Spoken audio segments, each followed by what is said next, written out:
High guys, welcome back. ഈ ഒരു വീഡിയോയിൽ നമുക്ക് നാളെ നാളെ ഹോളിഡേ ആണ്, നാളെ കഴിഞ്ഞ് നിഫ്റ്റി ഏതൊക്കെ രീതിയിൽ മൂവ്മെൻറ്റ് ചെയ്യാനുള്ള സാധ്യതകളുണ്ട്, എന്താണ് ഓവറോൾ ട്രെൻഡ് ആൻഡ് ഏതാണ് ഇമ്പോർട്ടൻറ്റ് സപ്പോർട്ട് റെസിസ്റ്റൻസ് ലെവൽ എന്ന് നമുക്കൊന്ന് ചെക്ക് ചെയ്ത് നോക്കാം. ഞാനിവിടെ നിഫ്റ്റിയുടെ ചാർട്ട് ഇവിടെ എടുത്തിട്ടുണ്ട്. ഞാനിവിടെ ഒരു 50 മിനിറ്റ്സിൻ്റെ ചാർട്ടാണ് എടുത്തിരിക്കുന്നത്. നമ്മളിന്നും ചെയ്യുന്ന പോലെ തന്നെ ഡെയിലി ടൈം ഫ്രെയിം എടുത്തു. ഡെയിലി ടൈം ഫ്രെയിമിൽ ഇങ്ങനെ പ്രത്യേകിച്ച് പാറ്റേൺസോ കാര്യങ്ങളൊന്നുമില്ല. ഓവറോൾ നോക്കുവാണെങ്കിൽ സ്റ്റിൽ ഒരു ബുള്ളിഷ് മൂവ്മെൻറ്റ് തന്നെയാണുള്ളത്. ആൻഡ് ഒരു 50 മിനിറ്റ്സ് എടുത്തു. 50 മിനിറ്റ്സ് ചാർട്ട് എടുത്തു കഴിഞ്ഞിട്ട് നമ്മൾ കഴിഞ്ഞ ഒരാഴ്ചത്തെ ചാർട്ട് നോക്കുവാണെങ്കിൽ പ്രത്യേകിച്ച് വലിയ ഡയറക്ഷണൽ മൂവ്മെൻറ്റോ കാര്യങ്ങളൊന്നും ഉണ്ടായിരുന്നില്ല. ഒരു റേഞ്ച് മാർക്കറ്റ് എന്ന രീതിയിൽ തന്നെയാണ് വന്നിരിക്കുന്നത്.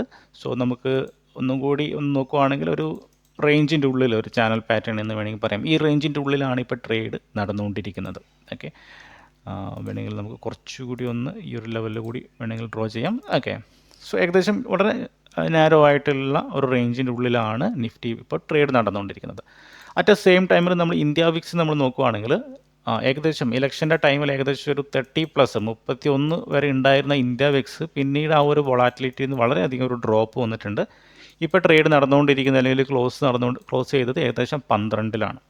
അപ്പം ഇനിയും വൊളാറ്റിലിറ്റി കൂടിയാൽ മാത്രമേ നമുക്ക് വളരെ വലിയ മൂവ്മെൻറ്റുകൾ, ഡയറക്ഷണൽ മൂവ്മെൻറ്റുകളും ആൻഡ് ഓൾസോ ഓപ്ഷൻ ബയറിനെ സംബന്ധിച്ചിട്ട് വലിയ പ്രോഫിറ്റുകൾ നമുക്ക് ജനറേറ്റ് ചെയ്യാൻ പറ്റുള്ളൂ.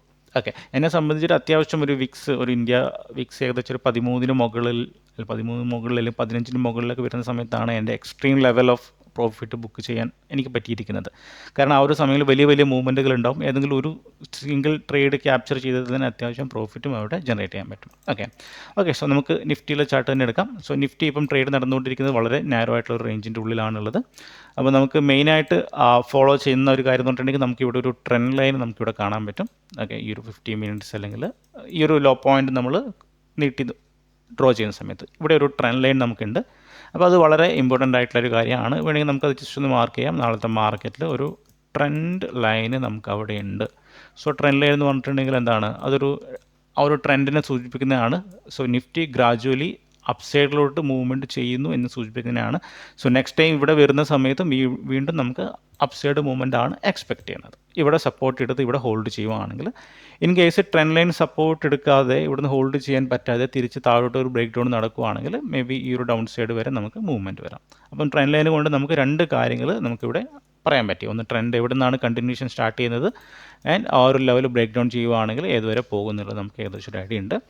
ഇനി എൻ്റെ ഫേവറേറ്റ് ടൈം ഫ്രെയിമായ 3 മിനിറ്റ് ടൈം ഫ്രെയിമിലോട്ട് ഞാൻ വന്നിട്ടുണ്ട്. ഓക്കെ, അപ്പം നമ്മൾ ലാസ്റ്റ് വീക്കിലെ പ്രൈസ് ആക്ഷനും മാർക്കറ്റിൻ്റെ മൂവ്മെൻ്റൊക്കെ നമ്മൾ കണ്ടിട്ടുണ്ട്. പ്രത്യേകിച്ച് ഒരു ഡയറക്ഷൻ അല്ലേ, നമുക്ക് പ്രത്യേകിച്ച് ഒരു ക്ലീൻ ആയിട്ടുള്ളൊരു ഡയറക്ഷൻ ഉണ്ടാവും എന്ന് ചോദിച്ചിട്ടുണ്ടെങ്കിൽ ഒരിക്കലുമില്ല. മാർക്കറ്റ് മുകളിലോട്ട് പോകുന്നുണ്ട്, അതുപോലെ തിരിച്ച് താഴോട്ടും വരുന്നുണ്ട്. താഴോട്ട് വരുന്നു, ദെൻ മുകളിലോട്ട് പോകുന്നു അല്ലേ. താഴോട്ട് വരുന്നു, മുകളിലോട്ട് പോകുന്നു, താഴോട്ട് വരുന്നു, മുകളിലോട്ട് പോകുന്നു, താഴോട്ട് വരുന്നു, മുകളിലോട്ട് വരുന്നു. ഒരു റോളർ കോസ്റ്റർ മൂവ്മെൻറ്റ് തന്നെയാണ് എന്ന് വേണമെങ്കിൽ പറയാം. പ്രത്യേകിച്ച് ഒരു ക്ലീൻ ആയിട്ടുള്ള ഡയറക്ഷനോ ട്രെൻഡോ കാര്യങ്ങളൊന്നുമില്ല. ഓവറോൾ ബയേഴ്സും സെല്ലേഴ്സും തമ്മിലൊരു കൺഫ്യൂഷനാണ് ഈ ഒരു ഏരിയയിൽ എന്ന് നമുക്ക് പറയാം. ഓക്കെ, അപ്പോൾ ഇനി നാളെ നമുക്ക് എന്താണ് എക്സ്പെക്റ്റ് ചെയ്യേണ്ടത്, നാളെ നമ്മൾ ട്രേഡ് എടുക്കണോ എന്ന് ചോദിച്ചിട്ടുണ്ടെങ്കിൽ ഡെഫിനറ്റ്ലി ഈ ഒരു റേഞ്ചാണ് അല്ലെങ്കിൽ ഈ കൈൻഡ് ഓഫ് മൂവ്മെൻ്റ് ആണ് നാളത്തെ മാർക്കറ്റിൽ വരുന്നതെങ്കിൽ, അതായത് ആദ്യത്തെ ഇനീഷ്യൽ അവറിൽ മൂവ്മെൻറ്റ് വന്നു, പിന്നീട് സൈഡ് വേസ് മാർക്കറ്റ് അല്ലെങ്കിൽ തീരെ മൊമെൻറ്റം ഇല്ലാത്ത മാർക്കറ്റ് ആണെങ്കിൽ ഡെഫിനറ്റ്ലി ഞാൻ സജസ്റ്റ് ചെയ്യുന്നത് ട്രേഡുകൾ എടുക്കാതിരിക്കുക എന്നുള്ളതാണ്. ഒരു ദിവസം കൂടി ഒന്ന് വെയിറ്റ് ചെയ്ത് നിൽക്കാം. മേ ബി മൂവ്മെൻറ്റ് വരാനുള്ള സാധ്യതകളുണ്ട്. അറ്റ്ലീസ്റ്റ് ഒരു ബ്രേക്ക് ഔട്ട്, ഒരു 23,500 ലെവലൊക്കെ ബ്രേക്ക് ഔട്ട് നടന്ന ഒരു മൊമെൻറ്റം ഉണ്ടാവുകയാണെങ്കിൽ മാർക്കറ്റിൽ വീണ്ടും ഒരു അപ്സൈഡ് അല്ലെങ്കിൽ ഓപ്പർച്യൂണിറ്റികൾ, നമുക്ക് വലിയ ഓപ്പർച്യൂണിറ്റികൾ, ഇൻട്രാഡേ ഓപ്പർച്യൂണിറ്റികൾ നമുക്ക് കിട്ടും. ഓക്കെ, അപ്പോൾ അതിനുവേണ്ടി ഒന്നുകൂടി ഒരു ദിവസം കൂടി വെയിറ്റ് ചെയ്തിരിക്കാൻ നല്ലൊരു പ്രോപ്പർ ഡയറക്ഷന് വേണ്ടിയിട്ടുള്ളത്. ഓക്കെ, ഇനി നമുക്ക് നാളത്തെ main important resistance level and support level നമുക്ക് ഓർത്തിരിക്കാം. ഒന്നിവിടെ ട്രെൻഡ് ലൈൻ നമ്മൾ ഓൾറെഡി പറഞ്ഞിട്ടുണ്ട്, ട്രെൻഡ് ലൈൻ ഒന്ന് ഓർത്തിരിക്കുക. നെക്സ്റ്റ് ഉള്ളത് കഴിഞ്ഞ ദിവസം ക്ലോസിംഗ് നടത്തിയ ആ ഒരു പ്രൈസാണ് ഓൾ ടൈം ഹൈ ഏരിയ 23,000. നമുക്ക് അതിൻ്റെ തൊട്ട് മുകളിലുള്ള ഒരു റൗണ്ട് നമ്പർ തന്നെ എടുക്കുക, 23,500 ലെവൽ. ഇതാണ് സ്ട്രോങ് ആയിട്ടുള്ള റെസിസ്റ്റൻസ് സോൺ എന്ന് നമുക്ക് പറയാം, റെസിസ്റ്റൻസ് സോൺ. ദെൻ ഇതിൻ്റെ താഴോട്ട് വരുന്ന സമയത്ത് കഴിഞ്ഞ ദിവസം റിവേഴ്സിൽ വന്ന ഏരിയ ഏകദേശം 23,350 നമുക്ക് എടുക്കാം. അപ്പോൾ ഇത് രണ്ടാണ് ഇമ്പോർട്ടൻ്റ് ആയിട്ടുള്ള supply zone and resistance zone. Support zone അല്ലെങ്കിൽ റെസിസ്റ്റൻസ് സോൺ എന്ന് പറയാം. ഇനി പ്രൈസ് നാളെ ഇതിൻ്റെ ഉള്ളിലാണ് ഓപ്പൺ ചെയ്തിരിക്കുന്നതെങ്കിൽ നമുക്ക് താഴെ ഈ ഒരു ഏരിയയിൽ നിന്ന് റിവേഴ്സലും ഈ ഒരു ഏരിയയിൽ നിന്ന് മേ ബി സെല്ലിങ്ങും നമുക്ക് എക്സ്പെക്റ്റ് ചെയ്യാം. ഈ ലെവലിൻ്റെ ഉള്ളിലാണ് ഓപ്പൺ ചെയ്തിരിക്കുന്നതെങ്കിൽ. അപ്പോൾ നേരത്തെ പറഞ്ഞ പോലെ തന്നെ ഒരു ക്ലിയർ ഡയറക്ഷൻ ഇല്ല. അപ്പോൾ നാളത്തെ പ്രൈസ് ആക്ഷൻ നോക്കി അവിടെ വല്ല പാറ്റേൺസോ കാര്യങ്ങളൊക്കെ ഫോം ചെയ്യുന്നുണ്ടെങ്കിൽ മാത്രം ഒരു ട്രേഡ് എടുക്കുന്നതായിരിക്കും നല്ലത്. ഇപ്പോൾ നമ്മൾ കഴിഞ്ഞ ദിവസം പറഞ്ഞ പോലെ തന്നെ കഴിഞ്ഞ ദിവസത്തിൽ ഒരു ഡൗൺ സൈഡ് ഒരു സെല്ലിംഗ് നടന്നു. ദെൻ അഗെയിൻ എക്സാക്ട്ലി ഒരു ഡബ്ല്യു പാറ്റേൺ ഒക്കെ ഫോർമേഷൻ നടത്തിയിട്ടാണ് പിന്നീട് ഒരു റിവേഴ്സിൽ വന്നത്. അപ്പോൾ അതുപോലുള്ള എന്തെങ്കിലും പാറ്റേൺസ് ഒക്കെ ഫോം ചെയ്യുന്നുണ്ട് മാത്രം ട്രേഡ് എടുക്കുക. അല്ലാതെ മാർക്കറ്റ് ഇതുപോലുള്ള റേഞ്ചിൻ്റെ ഉള്ളിലോട്ട് പോകുകയാണെങ്കിൽ, തീരെ മാർക്കറ്റിൽ മൊമെൻറ്റം ഇല്ലാതെ നീങ്ങുകയാണെങ്കിൽ ഡെഫിനറ്റ്ലി ട്രേഡുകൾ എടുക്കാതിരിക്കുക. ഓക്കെ, അതാണ് ഇതിൻ്റെ ഉള്ളിൽ എൻ്റെ ട്രേഡ് പ്ലാന്. താഴോട്ട് വരുവാണെങ്കിൽ ഏതെങ്കിലും പാറ്റേൺസ് ഒക്കെ നോക്കിയിട്ട് ട്രേഡ് എടുക്കാൻ വേണ്ടിയിട്ടുള്ളത്. ദെൻ അഗെയിൻ ഈ ഒരു ലെവലിലേക്ക് ഓപ്പൺ ചെയ്ത് ഒരു ബ്രേക്ക് ഔട്ട് നടക്കുവാണെങ്കിൽ ഡെഫിനറ്റ്ലി ബ്രേക്ക് ഔട്ട് സസ്റ്റെയിൻ ചെയ്യുന്നത് നോക്കിയിട്ട് ഈ ലെവൽ ബ്രേക്ക് ഔട്ട് ചെയ്ത് എങ്ങനെയാണോ സസ്റ്റെയിൻ ചെയ്യുന്നത് അതിൻ്റെ മുകളിൽ സസ്റ്റെയിൻ ചെയ്യുന്ന ഉറപ്പാണെങ്കിൽ മാത്രം ഒരു കോൾ ഓപ്ഷനിൽ ഒരു ട്രേഡ് ഞാൻ പ്ലാൻ ചെയ്യും. അത് മാർക്കറ്റിൻ്റെ സ്ട്രക്ചറും ബിഹേവിയറും കാര്യങ്ങളൊക്കെ നോക്കിയിട്ടായിരിക്കും. Okay, then at the same ടൈമിൽ ഇന്നൊരു ഗ്യാപ്പ് അപ്പ് ഓപ്പൺ ആണ് ചെയ്യുന്നതെങ്കിൽ നമ്മൾ കഴിഞ്ഞ 2 ദിവസമായിട്ട് റിപ്പീറ്റ് ആയിട്ടിരുന്ന ഒരു പാറ്റേൺ ആണ് ഇനീഷ്യൽ ആയിട്ടുള്ള ഒരു സെല്ലിങ്. അപ്പോൾ അത് തന്നെ നമുക്ക് മേ ബി എക്സ്പെക്ട് ചെയ്യാം. ഒരു ഗ്യാപ്പ് അപ്പ് ഓപ്പൺ ചെയ്യുവാണെങ്കിൽ ഒരു ഇനീഷ്യൽ സെല്ലിംഗ് നടന്നിട്ട് മേ ബി ഒരു ഡൗൺ സൈഡ് ഫാൾ എന്ന് പറയാൻ പറ്റില്ല, ഡൗൺ സൈഡ് മൂവ് നമുക്ക് എക്സ്പെക്ട് ചെയ്യാം.